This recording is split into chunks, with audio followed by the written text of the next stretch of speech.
ကျေးဇူးတော်ရှင်ဆရာတော်ရှင်သူမြတ်ကြီးဖျားယနေ့ညသာသနာတော်နှစ်2565ခုနှစ်ကောဇာတက္ကရာ1383ခုနှစ်ပြာဆိုလပြည့်ကျော်15ရက်ခရစ်နှစ်2022ခုနှစ်ဇန်နဝါရီလ31ရက်တနင်္လာနေ့ညဓမ္မဒါနကုသိုလ်ရှင်များဖြစ်ကြသောအနန္တောနန္ဒ5ပါးနှင့်မိဘများဖြစ်ကြသောဒေါက်တာဦးထွန်းလင်းဒေါ်6စိန်ဦးဖြူဒေါ်ရီတန်းတို့အားရည်သူမှုထား၍ဦးလှမြင့်ရွှေMD United Pacific Comedy Limited ဒေါ်အေးမြတ်မွန်သမီးမဆုထားမြင့်မြတ်တာမောင်အာကာဟိန်မောင်တီဟမြင့်မြတ်တို့မိသားစုတို့မှဆင်ရင်ကျင်းပပြုလုပ်အပ်သော online ဓမ္မသဘင်နှင့်ဆက်လျဉ်၍ကျေးဇူးတော်ရှင်ပမောက္ခချုပ်ဆရာတော်ဖျားကြီးမှတရားဒေသနာတော်များဟောကြားချီးမြှင့်ပေးသနာတော်မူပါယံဖျားတပည့်တော်ခြေတော်ဆုံးဥခိုက်၍ရိုသေစွာလျှောက်ထားအပ်ပါသည်ဖျား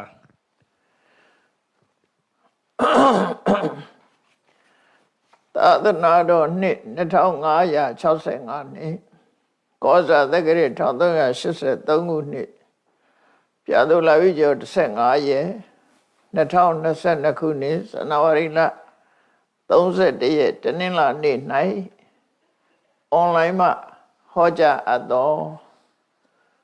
အနုရာဓသုတ်အနှစ်ချုပ်တရားဒေသနာတော်အနုရဒဆိုတာတော့ယဟန်တစ်ပါးရဲ့ဘွဲ့အမည်ပါပဲသူနဲ့ပတ်သက်ပြီးတော့ဟောတဲ့သုတ်တံဖြစ်လို့အနုရဒသုတ်လို့မှတ်တမ်းတင်ထားတာဖြစ်တယ်ဒီတရားကမြတ်စွာဘုရားဟောတဲ့ဘုရားဟောကြားတဲ့လေးနဲ့တဲ့တရားဒေသနာမျိုးဖြစ်တယ်ပေါ့ဝိပဿနာဉာဏ်အမြင်နဲ့ရှုဆင်ခြင်းကြည့်မှဒီတရားရဲ့သဘောကိုပေါက်နိုင်တာဖြစ်တယ်။တမန်အပြင်ကိုယ်ွယ်ကြတဲ့ဘာသာတရားတွေဟာလေးနက်မှုမှန်ကန်မှုဘက်ကအားနည်းကြတယ်လို့ပြော။ရသော်ဘုရားတရားတော်ကတော့အဲ့ဒါလို့မဟုတ်ဘူး။တကယ်လေးနက်မှန်ကန်တဲ့ပေါ်မှာအခြေခံပြီးတော့ဟောတာဒီလိုတရားမျိုးကိုသုံးညတာပဋိသင်္ယုတ်တလောကမှာငါဆိုတာလည်းမရှိဘူးငါဟာဆိုတာလည်းမရှိဘူးတရဝါဆိုတာလည်းမရှိဘူးဆိုတဲ့သုံးညသဘောတွေနဲ့ဟောတဲ့တရားမဟုတ်ဒါကလေးနဲ့တဲ့တရားလို့ပြောမှာဖြစ်တယ်မြတ်စွာဘုရားရဲ့တရားတော်တွေကိုသိချစစ်ဆေးကြည့်မယ်ဆိုလို့ရှိရင်အပေါ်ယံအပြင်တော့၅ပါးသီလတို့၈ပါးသီလတို့10ပါးသီလတို့ဥပုသ်ဆောက်တည်တယ်တို့ဒါနကောင်းမှုလုပ်တယ်တို့ဒီတရားတွေကတော့တန်တရားထဲမှာလုံးလို့လွယ်လို့ကောင်းကျိုးချမ်းသာလည်းဖြစ်စေနိုင်လို့တခြားဘာသာတွေမှာလည်းရှိလို့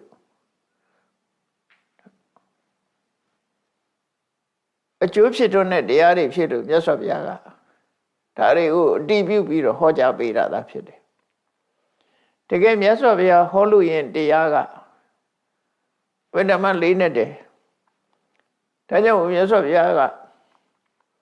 ဘုရားဖြစ်ပြီးတဲ့နောက်မှာတရားရဲ့လေးနဲ့တဲ့သဘောတရားတွေကိုစဉ်းစားပြီးတော့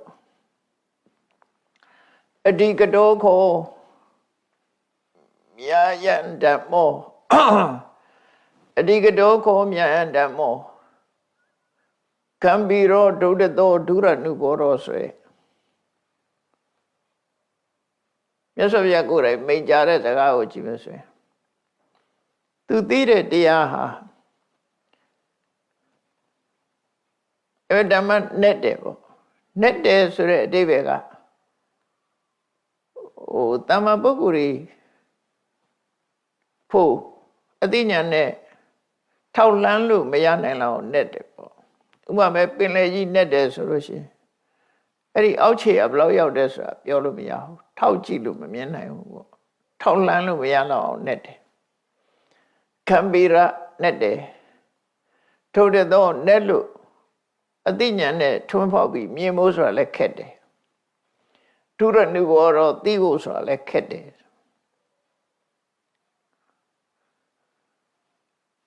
ပဏိတဝေရဏီရောပညာရှိတွေသာသိနိုင်တယ်အတော့ပညာရှိမှသိမယ်အတ္တကဝါစရောဆင်ញင်သုံးသပ်ပြီးတော့အကြောင်းအကျိုးဆင်ញင်သုံးသပ်တဲ့ logic နည်းနဲ့လည်းမသိနိုင်ဘူးလို့ဆိုလိုတယ်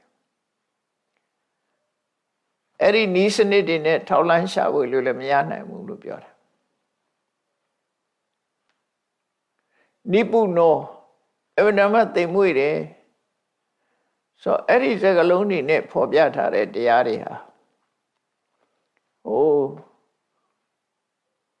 ငါးပါးသီလတို့ဒါနတို့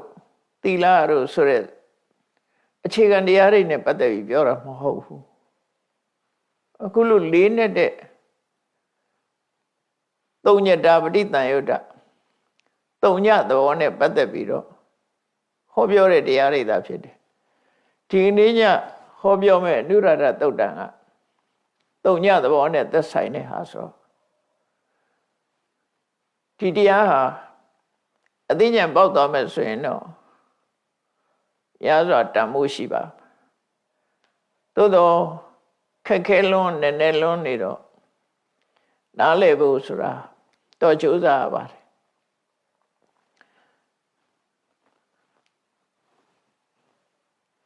အခြေခံအပြင်ပြောမယ်ဆိုလို့ရှိရင်မြတ်စွာဘုရားဟောတဲ့တရားကိုစကလုံးသုံးတာဓမ္မလို့သုံးတယ်ဘုရားဘာသာဝင်ကြီးကိုးကွယ်ကြတဲ့အခါမှာဓမ္မံတရဏံကိစ္ဆာမိဆိုပြီးတော့ဓမ္မကိုကိုးကွယ်ကြတယ်အဲ့မြတ်စွာဘုရားဟောတဲ့ဓမ္မဆိုတာဘာကိုပြောတာလဲကုသလဓမ္မအကုသလဓမ္မအဗျာဂတဓမ္မကုသိုလ်ကိုလည်းဓမ္မလို့ပဲပြောတယ်အကုသိုလ်ကိုလည်းဓမ္မလို့ပဲပြောတယ်အကုသိုလ်ကိုအဓမ္မလို့ပြောတာမဟုတ်ဘူးဓမ္မအဓမ္မခွဲတာကြတော့တစ်မျိုးခွဲတာနော်ဓမ္မအဓမ္မခွဲပြုံကဒီကောင်းတဲ့တရားကိုဓမ္မကုသိုလ်တရားတွေကိုဓမ္မအကုသိုလ်တရားတွေကိုအဓမ္မဆိုပြီးတော့အဲ့ဒီခွဲနည်းကတစ်မျိုးကိုလူရဲ့အကျင့်သီလနဲ့ပတ်သက်ပြီးခွဲလိုက်တာသို့တော့မြတ်စွာဘုရားအဘိဓမ္မာမှာဟောတဲ့အခါကျတော့ကုသလဓမ္မအကုသလဓမ္မကုသိုလ်လည်းဓမ္မပဲအကုသိုလ်လည်းဓမ္မပဲတရားကုသိုလ်အကုသိုလ်မဟုတ်တဲ့တရားတွေလည်းဓမ္မပဲဒါဖြင့်အဲ့ဒီဓမ္မဘာပြောတာတော့ဆိုအခုကနေ့ညပြောဟောမဲ့တရားဒီဓမ္မဆိုတာပြောဓမ္မရဲ့အဓိပ္ပာယ်ကဘာလို့ဆိုတော့နေတ္တနေစီဝတဘာဝတရဝဆိုတာမဟုတ်ဘူးစီဝဆိုတာလည်းမဟုတ်ဘူးတရဝရှိတယ်စီဝရှိတယ်ဆိုတာကိုညင်းပယ်ထားပြီးတတ္တစီဝမဟုတ်တဲ့တဘာဝတရားတက်တက်မျှတာကိုဒါရင်ဓမ္မလို့ခေါ်တာဖြစ်တယ်အဲ့ဒီဓမ္မနားလည်ရမှာဖြစ်တယ်နော်အဲ့တော့ဘုန်းကြီးတို့တွေမှာရှိတဲ့တရားဟာရှိတဲ့တဘာဝတွေဟာဓမ္မသာဖြစ်တယ်အဲ့ဒီဓမ္မအဲ့ဒီဓမ္မနဲ့နေလို့သိဖို့ခက်တယ်လို့ပြောတာပုဂ္ဂိုလ်တ attva မဟုတ်ဘူးသို့တော့တလောကလုံးကဒီဓမ္မကိုပဲပုဂ္ဂိုလ်တ attva ဖြစ်အထင်အမြင်မှတ်ထင်ပြီးတော့ယူဆနေကြတာဖြစ်တယ်ပေါ့နော်ယူဆနေကြတာအဲ့ဒါယူဆမြတာဖြစ်တယ်အဲ့တော့ဒီသုတ်တန်ရတာပြောမယ်ဆိုလို့ရှိရင်လောကမှာဓမ္မသီတာလင်အရှိတရားနော်ဓမ္မသီတာလင်အရှိတရားဆိုတာပုဂ္ဂိုလ်တ attva ဆိုတာအထင်အမြင်မြတာဖြစ်တယ်ဒီတစ်ခုကိုမှတ်ထားဖို့လိုတယ်ပုဂ္ဂိုလ်တ attva ဆိုတာအထင်အမြင်မြတာဖြစ်တယ်တကယ်ရှိတာဓမ္မသာဖြစ်တယ်ပေါ့အဲ့တော့ဒီသုတ်တန်လေးစပုံလေးကိုကြည့်ရအောင်မြတ်စွာဘုရားကဏီကုံကျုပ်မှာဒီသုတ်တန်ရဲ့ဏီကုံလေးမှာအနှစ်ချုပ်ပြောလိုက်တာတော့ဘာတော့ဆိုပုပ္ပေစာဟံအနုရဒဧတရဟိစ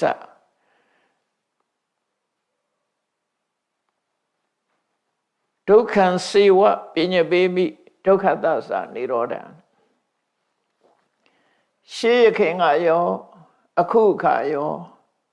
ငါဟာဒုက္ခနဲ့ဒုက္ခនិရောဓနှစ်ခုသာလင်ရှိတယ်လို့ဟောတယ်ဒါမြတ်စွာဘုရားဒီသုတ္တမှာအနှစ်ချုပ်ပြောလိုက်တယ်ဒုက္ခနဲ့ဒုက္ခនិရောဓဒီနှစ်ခုသာလင်ရှိတော့ဒီနှစ်ခုသာရှိတယ်ဆိုတရားရီထင်းမြင်နေတဲ့လူနတ်ပြမတရားဆိုတာမရှိဘူးထိုလူနတ်ပြမတရားတို့ရဲ့ဒီရှင်သန်နေမှုဇီဝဆိုတာလည်းမရှိဘူးတကယ်တော့သဘာဝတရားတသက်မြတ်တာဖြစ်တယ်လို့ဘုရားရဲ့အဆင့်အမြင့်ဆုံးအမြင်ကအဲ့ဒီအမြင်မျိုးဖြစ်ရမယ်နော်အဲ့ဒီဟာကိုဖြစ်ရတရားဆိုတာထင်းနေတာအဲ့တော့ဒါနဲ့အနိစ္စဆုံးပြောအောင်မယ်ဆိုရင်ဘုန်းကြီးတို့တွေရထားတာဘာရတာတော့လို့မြင်လို့ရှိရင်ဘဝရထားတယ်လို့ပြောမှာအဲ့ဒီဘဝဆိုတာဘာတော့လို့မေးလို့ရှိရင်ရုပ်ဝေဒနာသင်ညာသင်္ခါရဝိညာဉ်လို့ဆိုတဲ့ခန္ဓာ၅ပါးပဲခန္ဓာ၅ပါးကလွဲတာတခုမှမရှိဘူးနာမည်ရိသလျှောက်တတ်ထားတာသပင်နဲ့မျက်နှာနဲ့မျက်လုံးနဲ့လက်တဲ့ခြေတဲ့ဆိုတာဒါတွေကနာမည်ရိတတ်ထားလို့အလုံးနှစ်ချုပ်ပြောလိုက်မယ်ဆိုလို့ရှိရင်ခန္ဓာ၅ပါးပဲခန္ဓာ၅ပါးဆိုတာသူရဲ့တဏ္ဍမှာဖြစ်နေတဲ့ပုံသဏ္ဍာန်အမျိုးမျိုးပြထားတဲ့အာယုန်နဲ့သိနိုင်ခြင်းသိခြင်းစွမ်းတတ္တိမရှိတဲ့ရှုပ်တရားရဲ့ဖြစ်ပေါ်လာတဲ့အာယုန်တွေပေါ်မှာစိတ်ခံစားချက်တဲ့ဝေဒနာရဲ့မှတ်သားမှုတင်ညာရဲ့စိတ်ဆောလုံးလာပြုတဲ့ကြံစီတွေ့တော်တဲ့သင်္ခါရရဲ့အသိစိတ်ဝိညာဏရဲ့ဒါပဲရှိတယ်လို့ပြောတာခန္ဓာ၅ပါးပဲရှိတယ်ပြောရင်ဒီတဲ့ထပ်ချုံလိုက်ရင်ယုတ်နဲ့နာနှစ်ခုတည်းပဲရှိတယ်လို့ပြောတာအဲ့တော့ယုတ်ဆိုတာကမသိဘူးဘာနဲ့တူတုံးဆိုလို့ရှိရင်ပို့ပြီးတော့ရှင်းအောင်ပြောရမယ်ဆိုရင်ရိုဘောဆိုတဲ့စက်ရုပ်လေးတွေမြင်မှုနေကြတာပဲအဲ့ဒီရိုဘောဆိုတဲ့စက်ရုပ်ကလေးရဲ့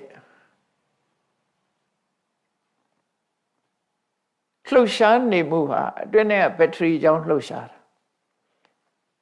အဲ့ဒါလိုပဲရိုဘောဆိုတဲ့ရုပ်ပုံရဲ့အထီကိုပစ္စည်းတွေကရုပ်တရားနဲ့တူတယ်အဲ့ဒီဘက်ထရီလေးကနံတရားနဲ့တူတယ်လို့ပြောကြပါစို့ဘက်ထရီမရှိရင်ဒီရိုဘောဆိုတဲ့ရုပ်ဟာလှုပ်ရှားနိုင်မှာမဟုတ်ဘူးစက်ရုပ်ဟာမလှုပ်ရှားဘူးအထက်ထဲကသူကဘက်ထရီအားနဲ့လှုပ်ရှားတာဟုတ်ဒါဥပမာတစ်ခုပေါ့နော်အဲ့တော့လူတွေရဲ့ခန္ဓာကိုယ်ကလည်းဒီတိုင်းပဲရုပ်တရားကြီးတက်တက်ကဘာမှမလှုပ်ရှားနိုင်ဘူးနံတရားနဲ့တွဲဖက်လိုက်တဲ့အခါမှာသူကစွမ်းအားတွေဝင်လာပြီးတော့လှုပ်ရှားတာရုပ်ကြည်တက်တက်ကကြည်နံတရားတွေကျသွားတဲ့အခါနံတရားတွေဟာ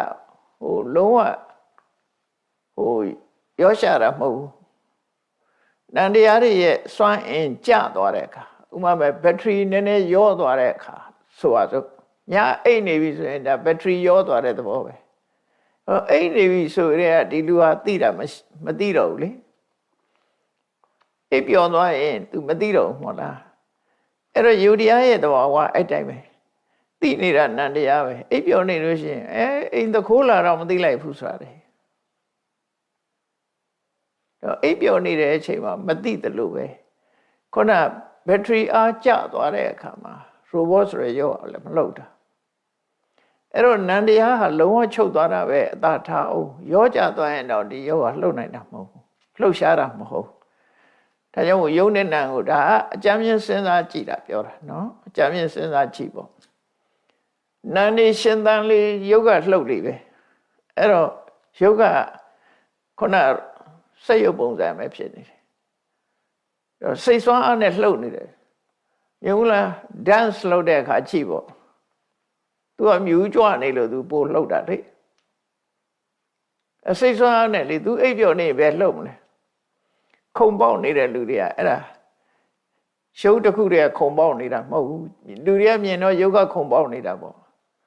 ဒါပေမဲ့စိတ်ဆွမ်းအားနဲ့ခုံပေါက်နေတာခုံလိုက်ပြန်လိုက်လွှားလိုက်ကစားလိုက်နဲ့အဲ့ဒါတွေကစိတ်ဆွမ်းအားနဲ့ဖြစ်နေတာတွေအကုန်လုံးဘက်ထရီဆွမ်းအားနဲ့ robot ဆိုတဲ့ရုပ်ကလေးလှုပ်ရှားနေတယ်လို့ပဲနံဆွမ်းအားနဲ့ရှုပ်ကြီးဟာလှုပ်ရှားနေတယ်လို့အဲ့ဒီသဘောလေးကိုပဲနည်းနည်းဆင်ခြင်ကြည့်လိုက်ရင်ကိုယ့်ရဲ့သဘာဝကိုသိသွားအဲ့တော့လူဆိုတာတရဝါလို့ခေါ်နေကြတာယုံနဲ့နှစ်ခုပေါင်းစပ်ထားတာယုံနဲ့နှစ်ခုပေါင်းစပ်သည့်အတွက်ကြောင့်နာရဲ့လှုပ်ဆောင်မှုနဲ့သူကရှိတတ်တယ်ရှိနိုင်တယ်စကားပြောနိုင်တယ်ငိုနိုင်တယ်အမျိုးမျိုးလိမ့်နိုင်တယ်ညာနိုင်တယ်သူကအကုန်လို့တာလေသူရဲ့ action တွေအများကြီးပဲအကုန်လို့တာအမျိုးစုံလုပ်လာတာ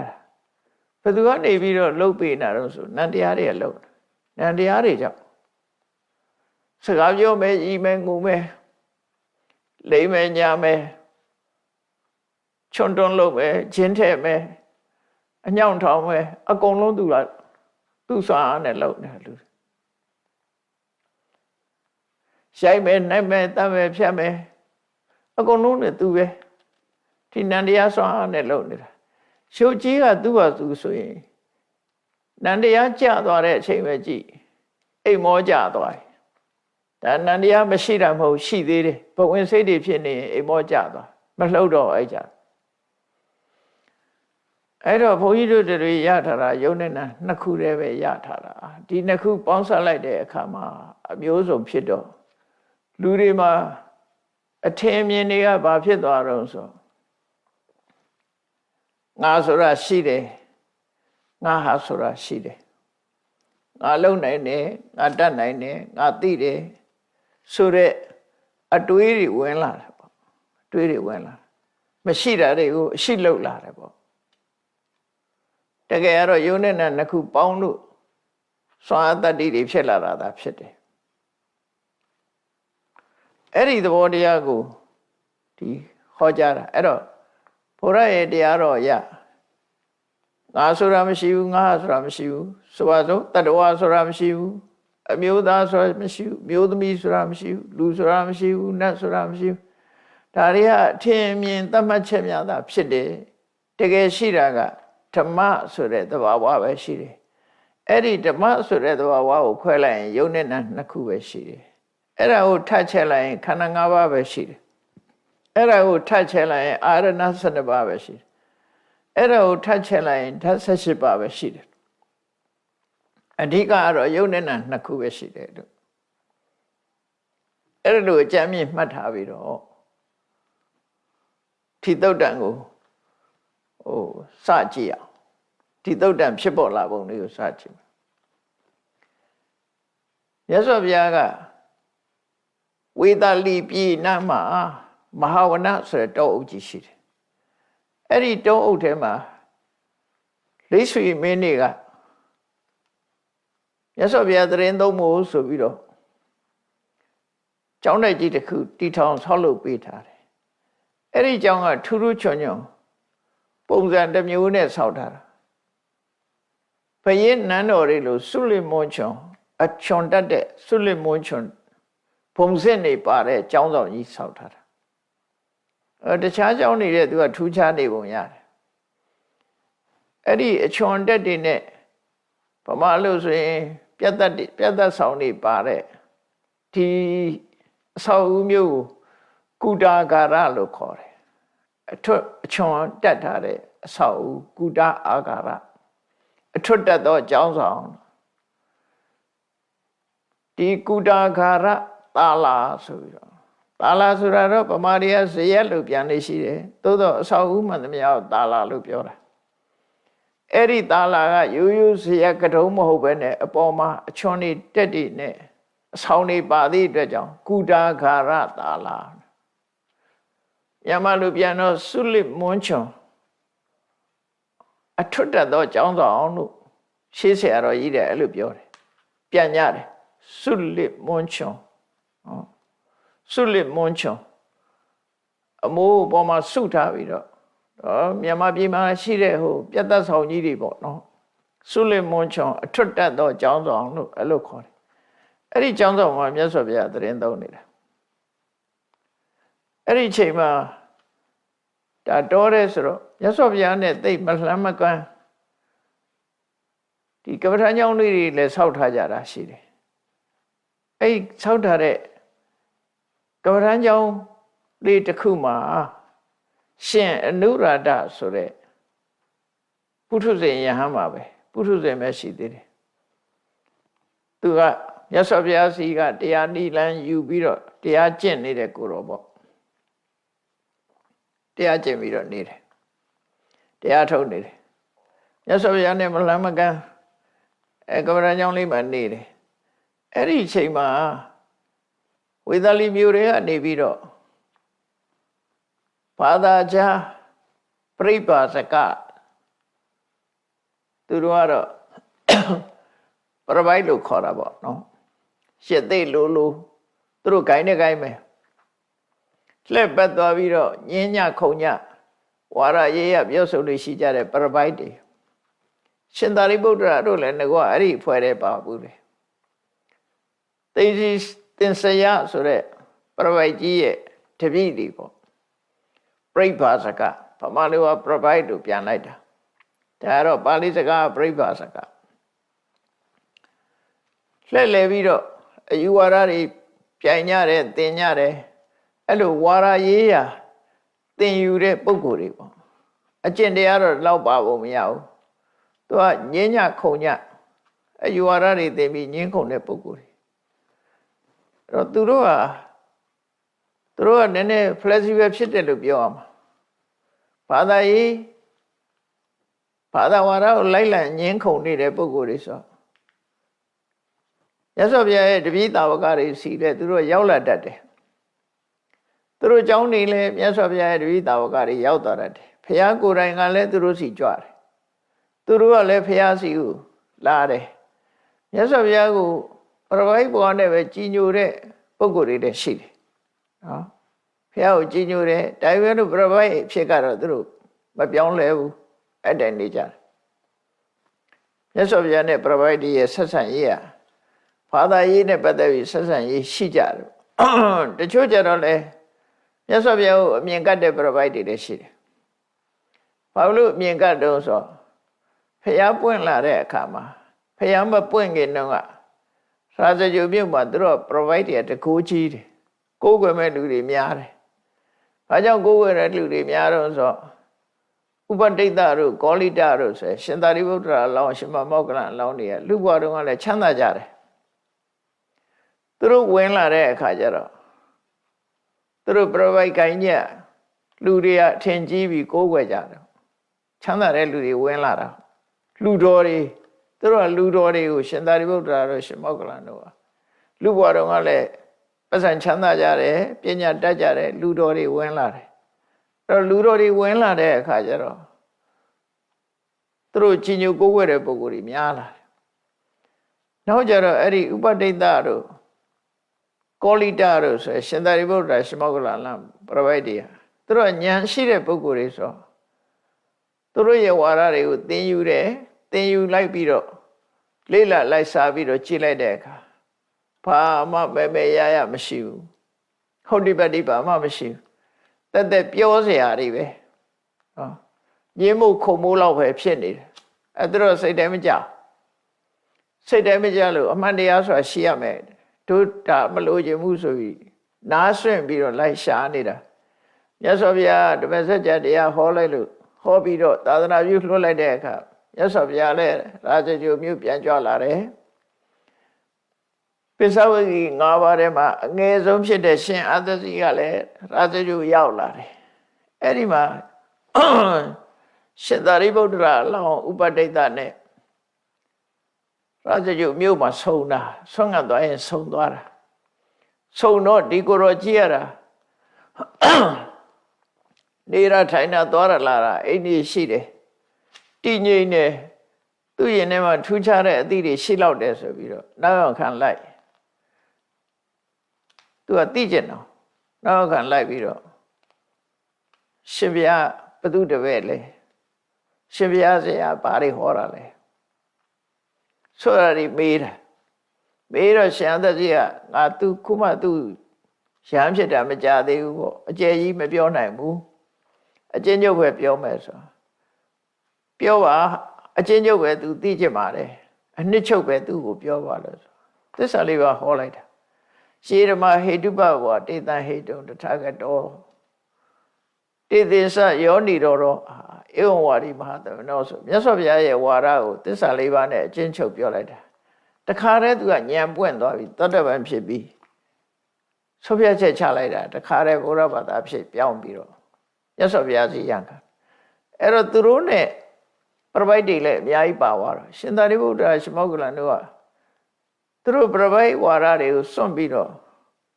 မြတ်စွာဘုရားပဲကူပြောင်းသွားတာအဲ့ဒီအချိန်ကစပြီးတော့ပြပိုက်တွေကရိမ့်ရိုင်သွားတယ်ဒါကြောင့်မို့မြတ်စွာဘုရားပေါ်မှာလည်းမုန်းရတယ်သူတို့လာလို့ငါတို့အခြေအနေယိုယွင်းသွားတယ်ပေါ့သာရိပုတ္တရာမောက္ကလန်တို့ကြောင့်သူတို့ရဲ့အဖွဲ့အစည်းဟာလူချိုက်မများတော့အဲ့လိုဖြစ်သွားတာဒါလောကသဘာဝပဲလေအဲ့ဒီလို provide တွေပေါ့အဲ့တော့အခုလိုဝေသာလီမြို့ကမဟာဝနကုတ္တကရသာလအကြောင်းမြတ်စွာဘုရားနဲ့မလှမ်းမကန်တောရအကြောင်းလေးမှာကပ္ပရာကျောင်းလေးမှာတရားအထုတ်နေတဲ့ရှင်နုရတရှိရာကိုအဲ့ provide တသုတ်ကရောက်လာတယ်ရောက်လာပြီးတော့ဒါကတော့လောကထုံးစံစင်လာရ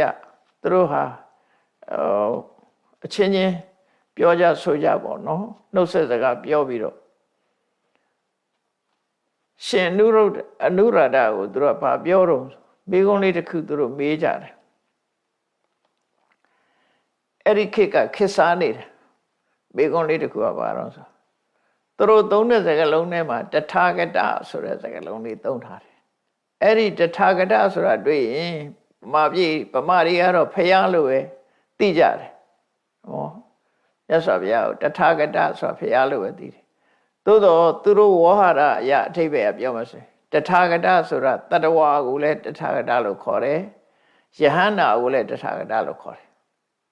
ဖယားကိုလည်းတထာဂတခေါ်တယ်ဘုရားဘာသာတွေအသုံးကြတထာဂတကဖယားသူတို့အသုံးကြတော့ဖယားကိုပြောတာမဟုတ်ဘူးယဟန္တာ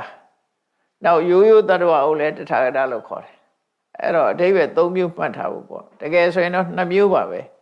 တတဝါလားယဟန္တာလားသူတို့စီမှာလည်းသူတို့ယဟန္တာတွေရှိတယ်လေအဲ့တော့တထာဂတဆိုတဲ့စကားလုံးကယဟန္တာသို့မဟုတ်တတဝါအဲ့ဒါနဲ့ပတ်သက်ပြီးသူတို့ပြောဆိုရှိတယ်သူတို့ကရှင်အနုရတကိုဗာပြောတော့ဆိုငါရှင်အနုရတယောက်ျားမြတ်အလွန်မြင့်မြတ်တဲ့အမြင့်ဆုံးအဆင့်ကိုရောက်နေတဲ့တထာဂတနဲ့ပတ်သက်ပြီးတော့ဒီအချက်၄ချက်မှာ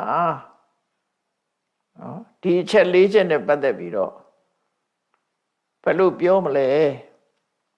ဒီအချက်၄ချက်နဲ့ပတ်သက်ပြီးဘယ်လိုပြောမလဲဆိုတာယဟန္တာနဲ့ပတ်သက်ပြီးတော့အပြောဆိုလေးတွေရှိတယ်ကိုရောဒါဘယ်လိုပြောနိုင်သလဲပေါ့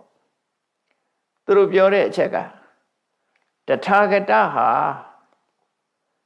သိပြီးတဲ့နောက်ဖြစ်ရှိတယ်သိပြီးတဲ့နောက်ဖြစ်တယ်ဒါကတစ်ချက်တထာဂတဟာသိပြီးတဲ့နောက်မှာမဖြစ်ဘူးတထာဂတဟာသိပြီးတဲ့နောက်မှာတချို့ဖြစ်တယ်တချို့မဖြစ်ဘူးတထာဂတဟာသိပြီးတဲ့နောက်မှာမဖြစ်ဘူးလည်းမဟုတ်ဘူးနော်အဲ့ဒီ၄ချက်ကိုရမှတ်ထားအဲ့တရဝါနဲ့ပြောမယ်ဆိုလို့ရှိရင်ဘယ်လိုပြောတော့ဆိုတရဝါသည်သိပြီးနောက်ဖြစ်တယ်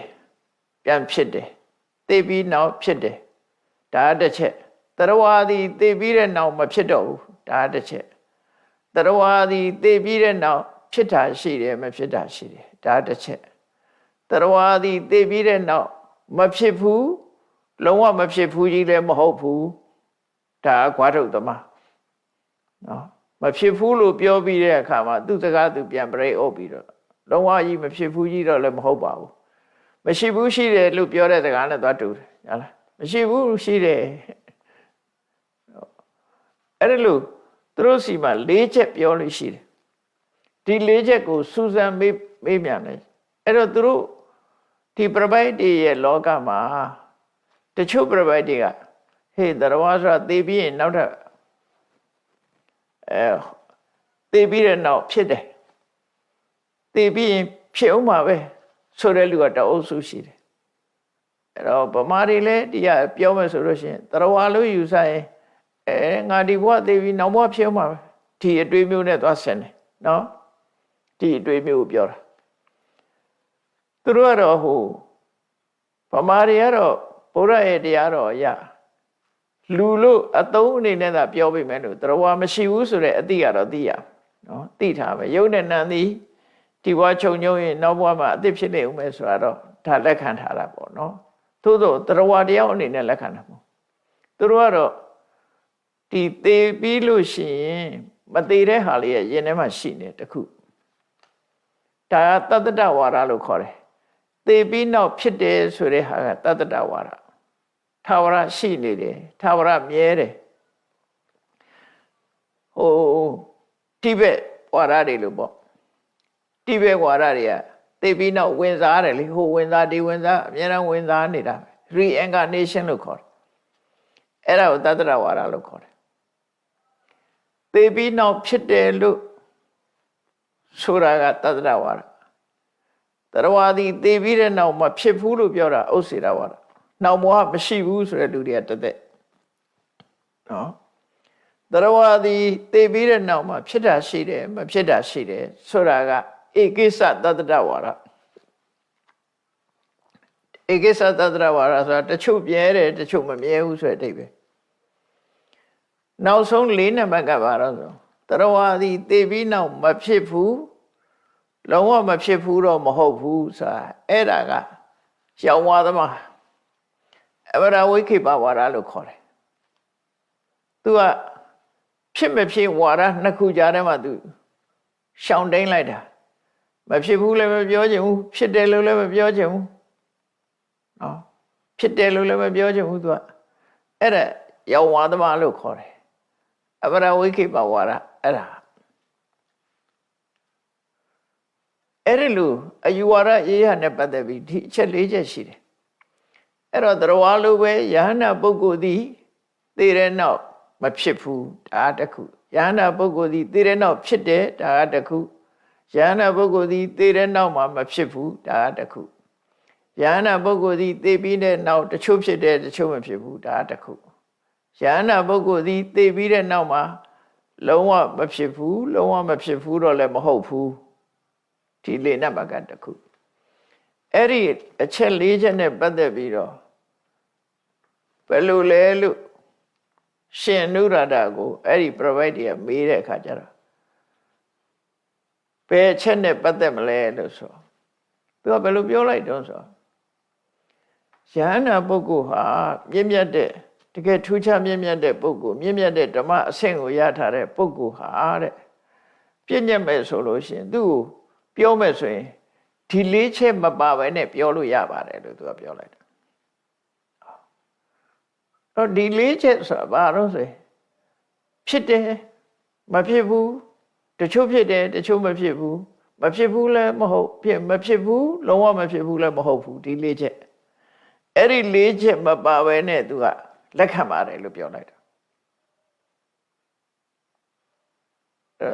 သဘောပေါက်အောင်တော့စဉ်းစားကြည့်နော်သူပြောတာအမှားကပါတော့ဆိုတရဝါဆိုတာလေအမှားယဟန္တာပုဂ္ဂိုလ်အနေနဲ့ပြောတာမှားတော့မြတ်စွာဘုရားတရားတော့အလွန်သိမ်မွေးတယ်ဆိုပါစို့ဗာနဲ့တူတော့ဆိုလို့ရှိရင်လူတယောက်ဟာမိသားစုတစုမှာအမျိုးသမီးတယောက်မှာသားသမီးမထွန်းကားဘူးဆိုတော့သူ့မှာသားသမီးမရှိတဲ့မိခင်ကိုသူ့သားဟာဘယ်ရွယ်ရောက်ပြီလို့မေးရင်ဘယ်လိုဖြေမလဲဒီဟာကိုစဉ်းစားရအောင်နော်သားသမီးမရှိပါဘူးလို့ဆိုမှဘယ်ရွယ်တုန်းဆိုတာနောက်ထပ်ပြောစရာမှမရှိတာရှိသေးလို့လားဥပမာမဲ့ကို့မှာကားမရှိဘူးအဲ့ဒီမရှိတဲ့ကားသည် made in Japan လား made in England လားလို့မေးဘယ်လိုပြောမရှိကို့မှာကားမှမရှိဘူးလို့ပြောထားတာအဲ့ဒီမရှိတဲ့ကားကို ဂျပန်ပြည်လားအမေရိကန်လုံးလားဂျပန်လုံးလားအင်္ဂလန်လုံးလားလို့မေးစရာရှိသေးလို့လားမှားနေပြီလေသူကမှားနေပြီအေးကောင်းကင်မှာပွင့်တဲ့ပန်းလေးဟာအဝါရောင်လေးလားအနီရောင်လေးလားဆိုကောင်းကင်မှာပွင့်တဲ့ပန်းမှမရှိတာအဲ့ဒါကိုသွားပြီးအဝါရောင်လေးလားအနီရောင်လေးလားလို့သွားစဉ်းစားနေဒါမဟုတ်တော့ဘူးလေအခုလေဘုရားရဲ့ဝါဒကတရဝါဆိုတာလက်ခံမထားဘူးပုဂ္ဂိုလ်အနေနဲ့ဘယ်သူကလက်ခံမထားဘူးပုဂ္ဂိုလ်အနေနဲ့မရှိဘူးတတ္တဇီဝအနေနဲ့မရှိဘူးခန္ဓာ၅ပါးသာရှိတယ်သို့တော့သူကကင်ပြောတာတရဝါသည်သိပြီးတဲ့နောက်မဖြစ်ဘူးဖြစ်တယ်တချို့ဖြစ်တယ်တချို့မဖြစ်ဘူးလုံးဝမဖြစ်ဘူးလည်းမဟုတ်ဘူးဆိုတဲ့အထိလေးချက်ပြောလိုက်တော့ရှင်အနုရာဒကဒီဓာရီကဒါဟိုရင်းနေပဲတတ္တဝါရတို့ဥစ္စေရဝါရတို့ဧကိစ္စတတ္တဝါရတို့အပရဝိကေပဝါရတွေဆိုတာဒါမြတ်စွာဘုရားဒါတွေကိုလုံးဝအဖြေမပေးတဲ့ဝါဒတွေပဲဒါအယူဆပဲဆိုပြီးတော့အင်းပယ်လေးရှိတယ်အဲ့ဒါကိုသူကသွားပြီးတော့အဲ့ဒီအချက်၄ချက်ကိုပြောခြင်းလို့ရှိရင်ဒီအချက်၄ချက်နဲ့ကင်းပြီးတော့တရားဝါကိုပြောလို့ရတယ်လို့သူကသွားဖြေလိုက်တာနော်အဲ့လိုဖြေလိုက်တဲ့အခါကျတော့ဘုရားတရားတော်ကိုသူတို့လေးလာထားလို့တချို့ကသိတယ်အဲ့ဒါပဲသိတော့ရှင်အနုရဒကအဲ့လိုဖြေလိုက်တဲ့အခါကျတော့ပရပိုက်တွေကဘလို့မှတ်ချက်ချသွားတာဒီကိုယ်တော်ကအခုမှဘုန်းကြီးဝတ်လာတာနဲ့တူတယ်လူသစ်ပဲဖြစ်လေဦးမယ်ဒါမှမဟုတ်လည်းပဲရန်ဝတ္ထကြာပြီးဘာမှမသိတဲ့နှလပိန်တုံးနဲ့ဖြစ်ကောင်းဖြစ်လိမ့်မယ်လို့ပြောပြီးတော့ထပြန်သွားကြသူဆော်ခံလိုက်ရတယ်ပေါ့ပြောလိုက်တာသူ့ကိုဒီကိုယ်တော်ကဘာမှမသိဟိုနားမလည်သေးတဲ့လူသစ်လည်းဖြစ်ကောင်းဖြစ်မယ်သို့မဟုတ်လူသစ်မဟုတ်တော့မသိတဲ့ပုဂ္ဂိုလ်ဖြစ်လိမ့်မယ်ဗုဒ္ဓဝါဒကိုမသိတဲ့ပုဂ္ဂိုလ်ဖြစ်လိမ့်မယ်ဆိုပြီးတော့သူ့ကိုပြောဆိုပြီးတော့ထပြန်သွားကြတယ်အဲ့ဒီကြတော့သူတယောက်တည်းစဉ်းစားကြရင်တယ်ငါပြောလိုက်တာဒီအချက်၄ချက်အပါပဲနဲ့သတ်မှတ်တယ်လို့ဆိုတာငါပြောလိုက်တာတရားဝါကိုလက်ခံရရောက်သွားတယ်သူပြောလိုက်တဲ့စကားတရားဝါရှိတယ်လို့လက်ခံရရောက်သွားတယ်အဲ့တော့ငါဖြေလိုက်တဲ့စကားဟာဒီစကားနဲ့ပတ်သက်ပြီးတော့သူတို့ကဆက်ပြီးတော့မြန်မေးရင်ငါဘယ်လိုဖြေမလဲရှေ့မှာသူတဲ့ခေါင်းရှုပ်သွားတယ်သူတို့ကဆက်မမေးဘဲနဲ့ထပြန်သွားလို့တော်သေးတယ်အဲ့တော့ဆက်မေးရင်ငါဘယ်လိုဖြေမလဲဘယ်လိုဖြေမှမြတ်စွာဘုရားရဲ့အာဘောကြမလဲဖះကိုဆွဆွဲရမြတ်ရောက်နေမလားဆိုတာသူကောင်းထဲမှာအတွေးဝင်လာတယ်ဒါနဲ့သူကနေရာကထပြီးတော့မြတ်စွာဘုရားစီထသွားတယ်ထသွားပြီးဒီအကြောင်းတွေကိုမြတ်စွာဘုရားလျှောက်တယ်အခုလေးတင်သူ့ကိုဒီလိုပြောသွားလို့သူကဒီလိုပြောလိုက်ပါတယ်ဆိုတဲ့အကြောင်းပေါ့နော်အဲ့လိုအကျိုးအကြောင်းမြတ်စွာဘုရားကိုလျှောက်ပြီးတော့အရှင်ဘုရားတဲ့တပည့်တော်ဒါနဲ့ပတ်သက်ပြီးတော့မေးရင်ဘယ်လိုဖြေရမလဲအဲ့ကျမှသူကဘယ်လိုဖြေမှမြတ်စွာဘုရားရဲ့အယူဝါဒမှန်ကန်မှမလဲလို့ဆိုမြတ်စွာဘုရားသူ့ကိုမေးခွန်းလေးထုတ်လိုက်တယ်တံကိမိညတိအနုရာဒရူပံနေဆံဝအနိဆံဝအနတ္တလက္ခဏာသုံးပါမေးခွန်းထုတ်တဲ့အတိုင်းပဲမြတ်စွာဘုရားအနုရာဒမင်းဘယ်လိုယူဆသလဲရုပ်ခန္ဓာကြီးဟာရုပ်ဟာမြဲသလားမမြဲဘူးလားဒါကနိစ္စမေးခွန်းစားထုတ်တာနော်အဲ့တော့သူကတရားထုတ်နေတဲ့ပုဂ္ဂိုလ်ဆိုတော့သူဒါလည်းသဘောပေါက်ပါတယ်ရူပံနေဆံဝအနိစ္စံဝရှုပ်တရားဟာနေဆလားအနိစ္စလားဆိုအနိစ္စပါဗျာဆိုအေးဟုတ်ပြီအဲ့ဒီအနိစ္စဖြစ်တဲ့ယုတ်တရားဟာဒုက္ခလို့သတ်မှတ်မလားဒုက္ခလို့သတ်မှတ်မလားဆိုအရှင်ဘုရားဒုက္ခလို့သတ်မှတ်ပါတယ်ဒါဖြင့်အဲ့ဒီဒုက္ခလို့သတ်မှတ်တဲ့တရားကိုငါဟာငါပဲငါရဲ့အတ္တလို့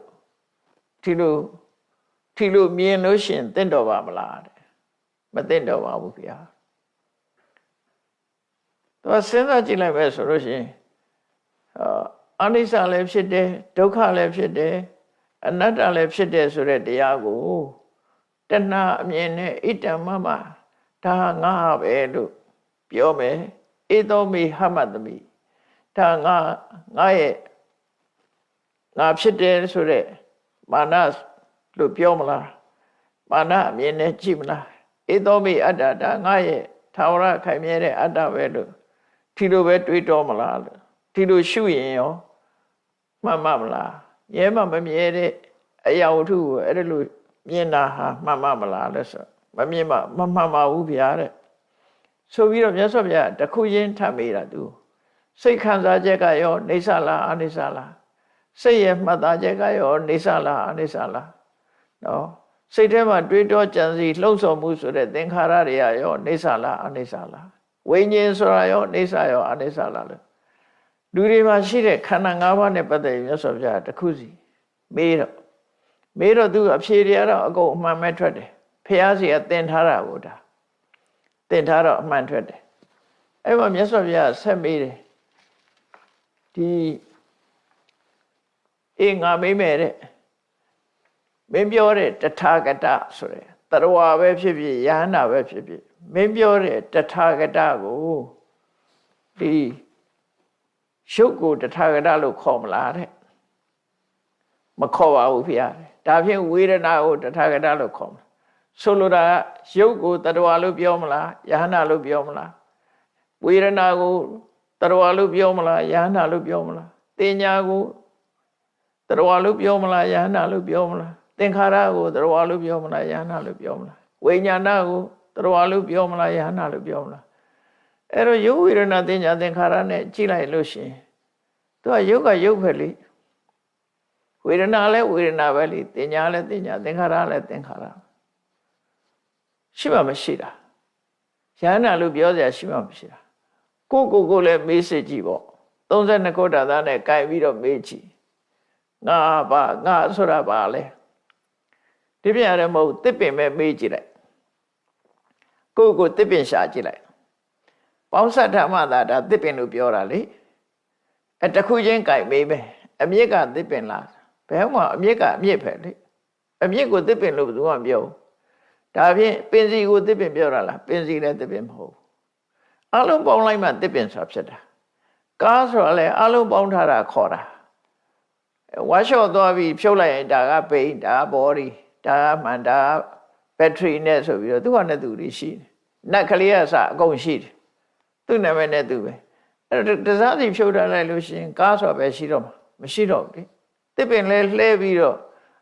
အပုံလေးပုံထားလိုက်ဘယ်ဘရုံးတစ်ပင်ဆိုမရှိတော့အဲ့တော့တစ်ပင်ဆိုတာအထင်အမြင်အရှိတရားမဟုတ်ဘူးအလုံးစုထားတဲ့အချိန်လေးမှာခေါ်တာကားဆိုတာလည်းအထင်အမြင်တကယ်ရှိတာမဟုတ်ဘူးတစားစီဖြုတ်လိုက်တာနဲ့မရှိတော့ဘူးဆိုတာသိကြတယ်အဲ့ဒါလေလူသဘာဝအဲ့ဒီသဘောကိုမြတ်စွာဘုရားမေးတာနော်မင်းကရုပ်ကိုတထာဂတလို့ခေါ်မြင်တာလားတဲ့ဆိုမဟုတ်ပါဘူးခင်ဗျာဝေဒနာတင်ညာသင်္ခါရဝိညာဉ်တွေကိုတထာဂတလို့မြင်တာလားဆိုမဟုတ်ပါဘူးတဲ့ဒါဖြင့်အဲ့ဒီတထာဂတဆိုတာရုပ်ထဲမှာရှိတာလားအဲ့လိုလည်းမဟုတ်ပါဘူးဒါဖြင့်ဝေဒနာထဲမှာရှိနေတာလားမဟုတ်ဘူးဒါဖြင့်တင်ညာသင်္ခါရဝိညာဉ်ထဲမှာရှိတာလားဆိုမဟုတ်ဘူးဒါဖြင့်အဲ့ဒီတထာဂတဆိုတာရုပ်မှတခြားလားဝေဒနာမှတခြားလားတင်ညာတခြားစီရှိနေသေးလားနော်ဒီရုပ်ဝေဒနာတင်ညာသင်္ခါရတွေထဲမှာလည်းမရှိဘူးရုပ်ဝေဒနာတင်ညာသင်္ခါရကိုလည်းတထာဂတခေါ်တာမဟုတ်ဘူးဒီထဲမှာလည်းမရှိဘူးဒါဖြင့်ဒါတွေဖယ်လိုက်ရင်ရောသူကတတ်ရှိနေသလားဆိုတာအဲ့ဒါလို့လည်းမရှိဘူးတဲ့ကဲဒါဖြင့်မင်းစဉ်းစားကြည့်ရုပ်ဝေဒနာတင်ညာသင်္ခါရဝိညာဉ်၅ခုပေါင်းပြီးတော့တထာဂတလို့ခေါ်တာလားတထာဂတလို့ခေါ်တာလားမြင်တာလားဆိုအဲ့ဒါလည်းမဟုတ်ဘူးကဲစဉ်းစားကြည့်တဲ့တန်ကိမညတိအနုရဒငါပြောမဲ့စကားကိုမင်းစဉ်းစားကြည့်နော်တထာဂတဆိုတာ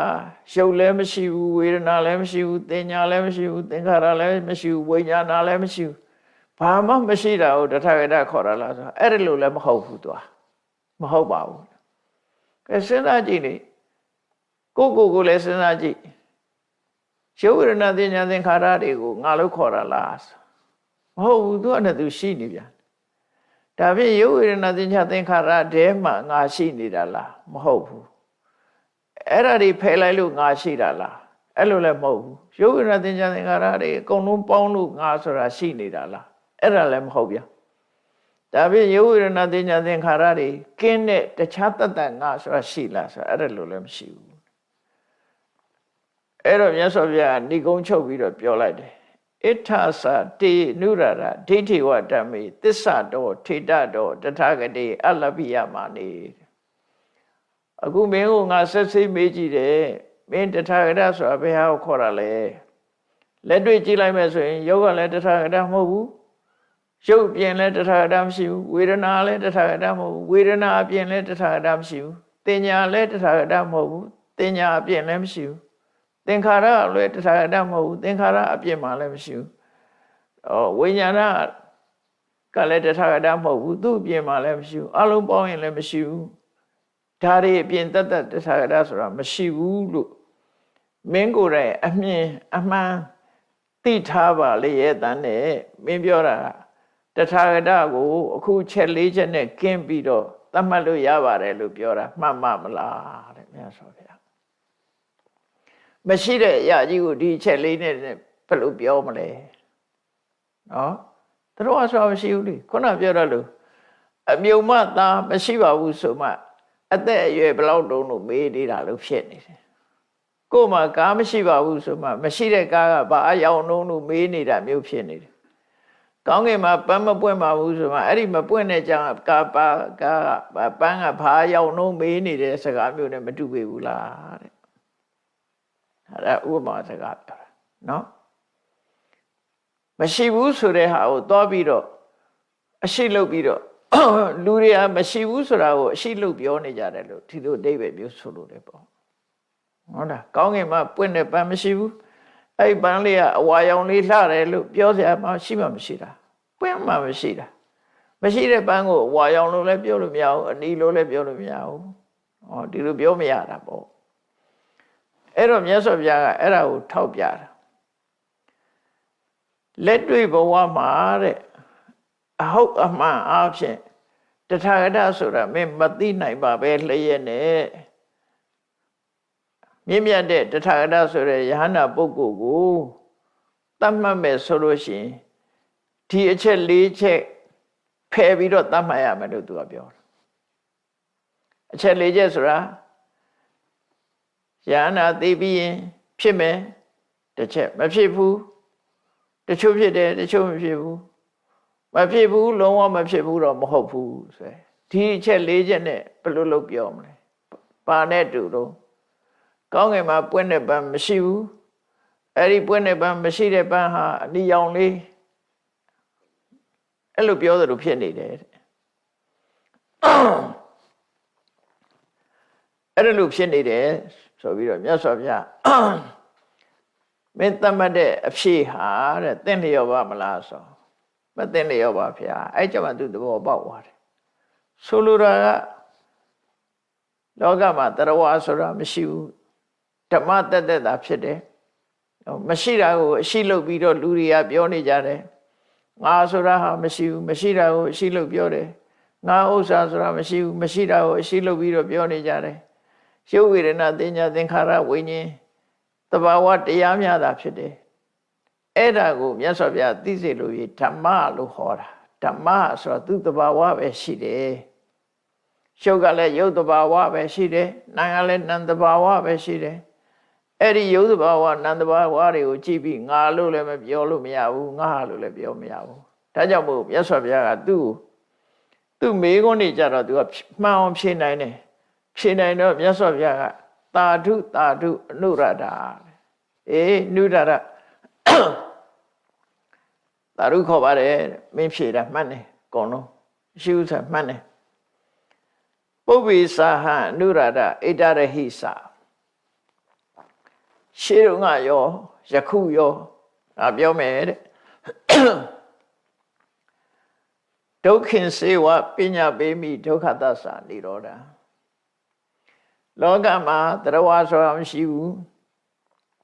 စီဝါဆိုတာမရှိဘူးတရဝါဆိုတာမရှိဘူးယဟန္တာဆိုတာမရှိဘူးဒါတွေကအကုန်ပြည့်ညတ်တွေပေါ့ပရမတ်အရာမှာဆိုလို့ရှိရင်ငါပြောမယ်တဲ့ငါဟာဒုက္ခကိုသာလည်းရှိတရားဒုက္ခချုပ်ငြိမ်းရနိဗ္ဗာန်ကိုသာလည်းရှိတရားလို့ငါဟောတယ်ဒါဘာကိုပြောတာလဲဆိုသစ္စာနှစ်ပါးကိုဘုရားဟောလိုက်တာဒုက္ခသစ္စာနဲ့ဒုက္ခនិရောဓသစ္စာဒီနှစ်ခုပဲဟောလိုက်တာအဲ့ဒါဟောလိုက်လို့ရှိရင်အကြောင်းတရားပါပြီးသားဖြစ်သွားတယ်ဒုက္ခကိုဟောလိုက်ခြင်းဖြင့်ဒုက္ခဖြစ်ကြောင်းတရားပါဒီထဲပါသွားတယ်ဒုက္ခនិရောဓကိုဟောလိုက်သဖြင့်ဒုက္ခချုပ်ရာအချင်းပฏิပဒါဖြစ်တဲ့မေဃသစ္စာကိုလည်းဒီထဲထည့်ဟောလိုက်တယ်အဓိကအချုပ်ပြောလိုက်တာတော့ငါသစ္စာလေးပါးပဲဟောတယ်လို့ပြောတာပဲဒီထဲမှာသဘောမပါဘူးငါပြောတာသစ္စာလေးပါပဲတော့အဲ့ဒီအတွေးကဝိပဿနာဉာဏ်နဲ့သေချာစိတ်စိတ်တွေးမှဒီအမြင်အမြင်နိုင်တယ်ဒါမှမဟုတ်မြတ်စွာဘုရားခံပြီးတော့ငါဟောပြောတာတွေကနည်းနည်းတယ်ထုတ်ရတော့မြင်မှုခက်တယ်နိပုနောသိမ်မွေးတယ်ပဏိတဝေရဏိယောပညာရှိမှသိနိုင်တယ်တန်တော်တကယ်ကိုငြိမ်သက်တယ်အေးချမ်းတယ်ပဏိတော်လွန်မွန်မြတ်တယ်ဒီအတ္တကဝါစရောတက်ကနီးနဲ့ထောက်လန်းပြီးတော့သိနိုင်မှုအဲ့လိုမဖြစ်နိုင်ဘူးပဏိတဝေရဏိယောပညာရှိမှသာသိနိုင်တယ်လို့မြတ်စွာဘုရားအဲ့ဒါကိုပြောတာနော်တော်ဝါဆိုတော့မသိနိုင်ဘူးတကယ်အရှိကအစစ်မှန်ကဒါပဲဟုတ်တယ်လေဘုန်းကြီးတို့ကားမရှိဘဲနဲ့ကားလို့ခေါ်နေတာတစားစီဖြုတ်ပေးလိုက်ရင်ကားမှမရှိတာသစ်ပင်မရှိဘဲနဲ့သစ်ပင်လို့ခေါ်နေတာသစ်ပင်ကိုစိတ်ပိုင်းတွေအကုန်လုံးဖြတ်ပြီးတော့တပုံစီပုံလဲမရှိတော့အဲ့ဒါလိုပဲလူဆိုတာလဲအပေါင်းကိုခေါ်နေတာ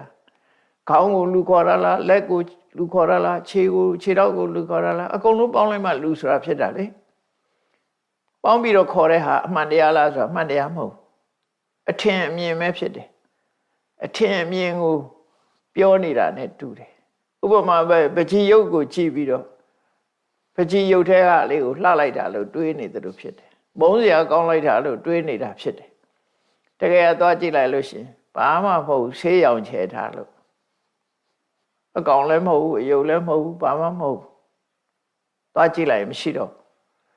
အဲ့ဒါတုံညသဘောပဲငါမရှိဘူးငါမရှိဘူးဆိုတော့မြတ်စွာဘုရားကအဲ့ဒီလိုအနုရဒယဟန်ကိုနားလည်အောင်မိကွန်လေးတွေထုတ်ပြီးတော့ဖြည့်ခိုင်းပြီးတော့တရားဓမ္မကိုသင်ပြပေးတာဖြစ်ပါတယ်အဲ့ဒီကြတော့မှအနုရဒယဟန်ကသဘောပေါက်သွားပြီးတော့နောက်ဆုံးတရားတို့တရားမြတ်သူရရှိသွားတာဖြစ်ပါတယ်ဘုရားဘာသာတရားအနေနဲ့မှန်ကန်တဲ့အဖြေကိုဖြည့်မယ်ဆိုလို့ရှိရင်တော့ဓမ္မသီတာလင်းအရှိတရားတရဝါဆိုတာအရှိတရားမဟုတ်ဘူးနော်ပုဂ္ဂိုလ်တရဝါဆိုတာအရှိတရားမဟုတ်ဘူးဓမ္မသီတာလင်းအရှိတရားအဲ့တော့အရှိတရားမဟုတ်တာတွေကိုအရှိတရားအဖြစ်ပြောနေတာဟာလောကစီကံချက်တွေကိုသတ်မှတ်ပြီးတော့လူရဲ့သိက္ခာဆိုတာတွေကိုသတ်မှတ်ပြီးတော့ကိုကျင့်တရားကောင်းမှုရာအတွက်မြတ်စွာဘုရားကဟောပေးတာဒါကအမေပေါ်ဆိုရင်မပြစ်မှားရဘူးအဖေမပြစ်မှားရဘူးလောကအနေနဲ့အမေဖေရှိတယ်ဒါတွေကလူကျင့်ဝတ်ကိုဟောဖို့ရအတွက်မြတ်စွာဘုရားပြည့်ညတ်ကိုလက်ခံဟောတာသို့တော်သိရမှာကြတော့ခုတိုင်းပဲသိရမယ်ဘာဖြစ်လို့ဆိုရင်အမေလို့အဖေလို့သိနေတယ်မြတ်ယင်ထဲကတောကကိုမဖယ်နိုင်ဘူးအမေအဖေသိနေတယ်မြတ်တန်အောင်စင်ကိုမဖယ်နိုင်ဘူးနော်တန်အောင်စင်မဖယ်နိုင်ရင်တောကကိုဖယ်လို့မရဘူးအဲ့တော့တန်အောင်စင်နဲ့တောကကိုဖယ်ဖို့အတွက်အမေဆိုတာလည်းမရှိဘူးအဖေဆိုတာလည်းမရှိဘူးငါလည်းမရှိဘူးငါကလည်းမရှိဘူးအလုံးကယုံနဲ့နာမည်ရှိတယ်ဆိုတဲ့အတိကိုသိမှတန်ရောစဉ်ကဖယ်နိုင်မှာတန်ရောစဉ်ဖယ်နိုင်မှနှလုံးသားငြိမ်းချမ်းမှာဖြစ်တယ်တန်ရောစဉ်နေရှိနေသမျှကာလပတ်လုံးစိတ်နှလုံးဟာအေးချမ်းမှုမရနိုင်ဘူးဆိုဒီထွက်ပေါက်ရဖို့မြတ်စွာဘုရားအလုံးဟာတို့ရထားတာဒုက္ခပဲရထားတယ်အဲ့ဒီဒုက္ခဟာတဏှာကြောင့်ဖြစ်နေတာဒုက္ခနဲ့ဒုက္ခသမုဒယအဲ့ဒီဒုက္ခတွေချုပ်ငြိမ်းသွားတာနိဗ္ဗာန်ပဲအဲ့ချုပ်ငြိမ်းတော့အောင်ဒီအကျင့်တွေကိုကျင့်ရမှာဖြစ်တယ်ဆိုပြီးတော့သစ္စာလေးပါးကိုမြတ်စွာဘုရားဟောပေးတာနော်အဲ့ဒါအနုရဒသုတ်တအနုရဒသုတ်အနှစ်ချုပ်ပဲဖြစ်ပါတယ်တရားချက်ကင်သူတော်စင်ပြိဿပေါင်းတို့ မြတ်စွာဘုရားရဲ့လေးနဲ့မှန်ကန်တဲ့တရားဓမ္မကိုဝိပဿနာဉာဏ်ဖြင့်ဆင်ခြင်သုံးသပ်မှသာအမှန်တရားကိုသိနိုင်မှဖြစ်လို့လေးနဲ့မှန်ကန်တဲ့ဒီအတိတရားတွေကိုရရှိအောင်မိမိကိုယ်တိုင်ကြိုးစားအထောက်ကြမှာဖြစ်တယ်လို့ကိုယ်စီမှတ်သားပြီးကြိုးစားအထောက်နိုင်ကြပါစေကုန်သတည်း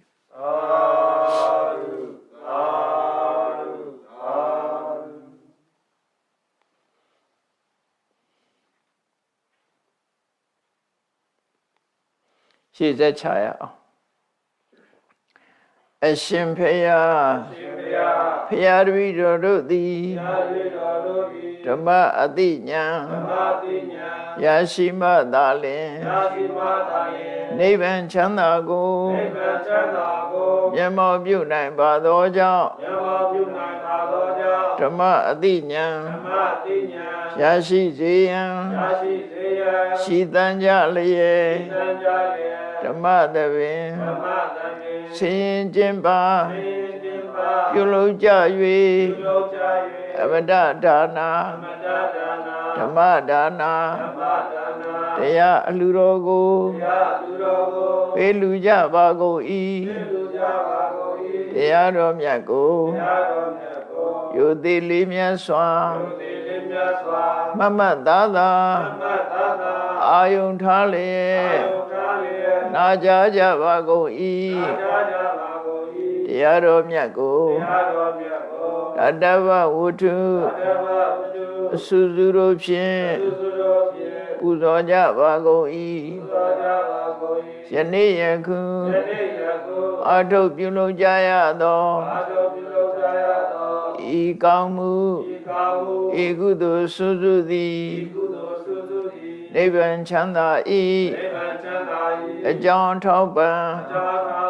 ဖြစ်ပါစေတည်းဤကောင်းမှုဤအဖို့ဘာကကိုအမိအဖအဖို့အဖွာဆရာသမားမှစ၍ကဘာသူကဘာသာလူနတ်မြမသတ္တဝါများတို့အားအမြဝေငှပါကုန်၏ကုသိုလ်အမြကိုယ်စီရကြကုန်သည်ဖြစ်၍ကိုယ်စိတ်နှပြချမ်းသာကြသည်ဖြစ်ကြပါစေကုန်သတည်းအာလုံးကြာကြာမြတ်အမြယူတော်မူကြပါကုန်တော်သာဓုသာဓုသာဓုအာလုံးကြာကြာမြတ်အမြယူတော်မူကြပါကုန်တော်သာဓုသာဓုသာဓုအာလုံးကြာကြာမြတ်အမြယူတော်မူကြပါ